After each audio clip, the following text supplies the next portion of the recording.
বিসমিল্লাহির রহমানির রহিম। পরম করুণাময় আল্লাহর নামে শুরু করছি।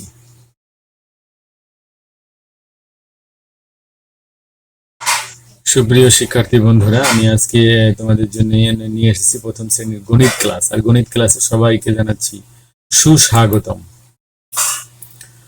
আমি সিরাজুল হক, সহকারী শিক্ষক, ২১ নং নগর বোয়ালিয়া সরকারি প্রাথমিক বিদ্যালয়, জাজিরা, শরীয়তপুর। সুপ্রিয় শিক্ষার্থী বন্ধুরা, আমরা আজকে যে পাঠটুকু উপস্থাপন করব সেটি হচ্ছে প্রথম শ্রেণী বিষয় গণিত, তৃতীয় অধ্যায়ের সংখ্যা ১ থেকে ১০। এই অংশের পাঠের ভিতরে রয়েছে শূন্যের ধারণা, অষ্টম পাঠ। সেই অষ্টম পাঠটি আমরা আজকে উপস্থাপন করছি। এই পাঠ শেষে তোমরা যে বিষয়গুলি জানতে পারবে সেটা হচ্ছে শূন্যের ধারণা লাভ করে বলতে পারবে, শূন্য সংখ্যা প্রতীক শনাক্ত করে বলতে পারবে এবং শূন্য সংখ্যা প্রতীকটি লিখতে পারবে। চলো আমরা একটি গান শুনি। জানতাম যদি শুভঙ্করের ফাঁকি আমার ঘরে পড়তো না পাই শূন্য, জানতাম যদি শুভঙ্করের ফাঁকি আমার ঘরে পড়তো না পাই শূন্য।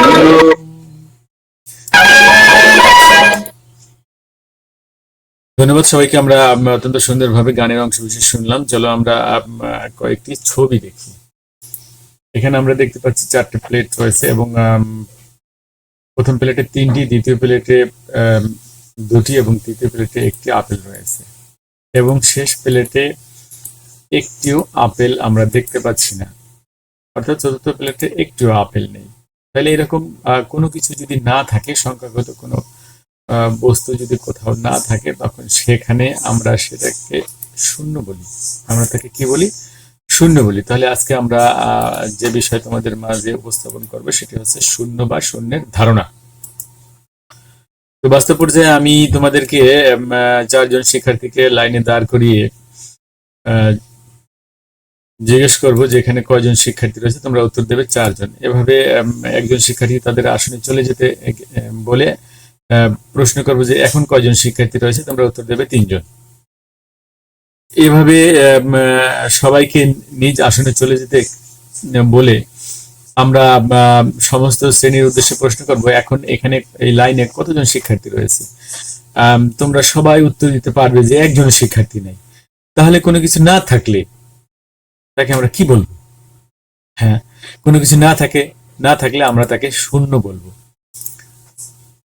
সুপ্রিয় শিক্ষার্থী বন্ধুরা, আমরা এখন কয়েকটি ছবি দেখি। সেখানে 4টি প্লেটের ছবি রয়েছে। ছবিতে প্রথম প্লেটে 2টি এবং 3টি, দ্বিতীয় প্লেটে 2টি এবং তৃতীয় প্লেটে 1টি মার্বেল রয়েছে। আমরা এবং দেখতে পাচ্ছি চতুর্থ প্লেটে একটিও মার্বেল নেই। তো আমরা পূর্বে যেভাবে বলেছিলাম যে কোনো কিছু না থাকলে তাকে আমরা শূন্য বলি, সেই বিষয়টি আমি তোমাদের আবারও উপস্থাপন করছি যে যখন সংখ্যাগত কোনো বস্তু কোথাও না থাকবে তখন তাকে আমরা শূন্যের মাধ্যমে প্রকাশ করি। আসলে শূন্যটা দেখতে কি রকম সেটা একটু দেখো। যে আসলে শূন্যের আকৃতি হচ্ছে গোল। আমরা দেখে নিই যে লাল একটি বড় শূন্য আমরা এখানে লিখছি। তোমরা সবাই আশা করি দেখতে পাচ্ছ যে শূন্যটি হচ্ছে গোলাকৃতির, একটু বাঁকানো।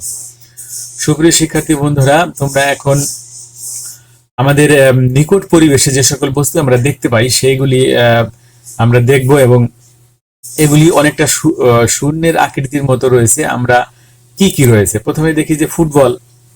এই ফুটবলটি আমরা খেলি এবং এটি শূন্যের আকৃতির মতো গোলাকৃতি রয়েছে। এরপরে দেখি আমরা মালটা খাই এবং মালটাটি শূন্যের আকৃতির মতো রয়েছে। এরপর আমরা দেখতে পাচ্ছি একটি মার্বেল, সেটিও একটি শূন্যের আকৃতি বা গোলাকৃতির মতো রয়েছে। সর্বশেষে আমরা দেখতে পাচ্ছি একটি চাকা। আমাদের বাস্তব নিকট পরিবেশে রয়েছে চাকা, ভ্যান গাড়ির চাকা, মোটরসাইকেলের চাকা। এই চাকাটাও একটা গোলাকৃতি এবং শূন্যের আকৃতির মতো। শূন্যটা আসলে একটু বাঁকা। সুপ্রিয় শিক্ষার্থী বন্ধুরা, আমরা একটি ছবির মাধ্যমে বিষয়টি উপস্থাপন করছি। তোমাদের পাঠ্য বইয়ের 20 পৃষ্ঠার একটি ছবি রয়েছে, সেটিকে আমরা এখানে দেখতে পাচ্ছি। যেখানে প্রথমে দেখতে পাচ্ছি যে 5টি থালা রয়েছে। 5টি থালায় প্রথম থালায় 4টি আম, দ্বিতীয়তে 3টি, তৃতীয়তে 2টি এবং চতুর্থতে 1টি এবং পঞ্চম থেকে একটিও নেই এবং ওই ঘরটি ফাঁকা রয়েছে। আচ্ছা, ফাঁকা। এখন ফাঁকা ঘরে কি বসবে? শূন্য বসবে। আমরা এতক্ষণ যে বিষয়টি আলোচনা করেছি যে কোনো কিছু না থাকলে তখন সেখানে শূন্য সংখ্যাটি বসবে। আমরা এই ফাঁকা ঘরে কি বসবে সেটা আমরা বুঝতে পারছি এবং আমরা এই শূন্যটা লেখার জন্য যে ফাঁকা ঘরগুলি আছে সেখানে খাতায় এরকম ঘর তৈরি করে শূন্যটা বারবার লেখার চেষ্টা করি এবং বারবার বলি, বারবার আমরা শূন্যটা বলি, শূন্য শূন্য শূন্য শূন্য। এভাবে শূন্যটা কিভাবে লিখতে হয় সেটা আমরা দেখি যে একটু গোলাকৃতি একটি চিত্র এবং একটু বাঁকানো রয়েছে। তোমরা বড় একটি শূন্য দেখতে পাচ্ছ, এই শূন্যটার মতো করে তোমরা খাতায় শূন্য লিখবে। সুপ্রিয় শিক্ষার্থী বন্ধুরা, এতক্ষণ আমরা যে বিষয়গুলি তোমাদের মাধ্যমে আলোচনা করেছি সেই বিষয়গুলি তোমাদের পাঠ্য বইয়ের 20 পৃষ্ঠায় রয়েছে। তোমাদের পাঠ্য বই খোলো এবং 20 পৃষ্ঠা বের করো। সেইখানে বিষয়গুলি অত্যন্ত সুন্দরভাবে দেওয়া আছে। বিষয়গুলি তোমরা দেখো, পর্যবেক্ষণ করো এবং আমাদের আজকের যে বক্তব্য উপস্থাপন করেছি তার সাথে মিলিয়ে নাও। আজকে আমরা যে বিষয় তোমাদের মাঝে উপস্থাপন করেছি সে বিষয় থেকে আমরা এখন কিছু কাজ করতে দেবো। কাজটি হচ্ছে যে তোমরা প্রত্যেকে খাতায় 10টি করে শূন্য লিখো। হ্যাঁ, আমি দেখছি তোমরা অত্যন্ত সুন্দরভাবে শূন্য লিখতেছো। হ্যাঁ, অধিকাংশ শিক্ষার্থী তোমরা শূন্য লিখতে পেরেছো, ধন্যবাদ সবাইকে। তোমরা আগামীকাল বাড়ি থেকে একটি খাতার একটি পৃষ্ঠা ভরে সম্পূর্ণ পৃষ্ঠাটি শূন্য লিখে নিয়ে আসবে। এটি তোমাদের জন্য বাড়ির কাজ। সুপ্রিয় শিক্ষার্থী বন্ধুরা, আজকে তোমরা আমাদের সাথে ছিলে। আজকে আমাদের এই পাঠে সহযোগিতা করার জন্য আমি তোমাদের সকলকে ধন্যবাদ জানাচ্ছি। তোমরা ভালো থাকবে এবং ভালোভাবে তোমাদের বাড়ির কার্যক্রম পাঠদান কাজ সেটি করবে এবং সাবধানে থাকবে।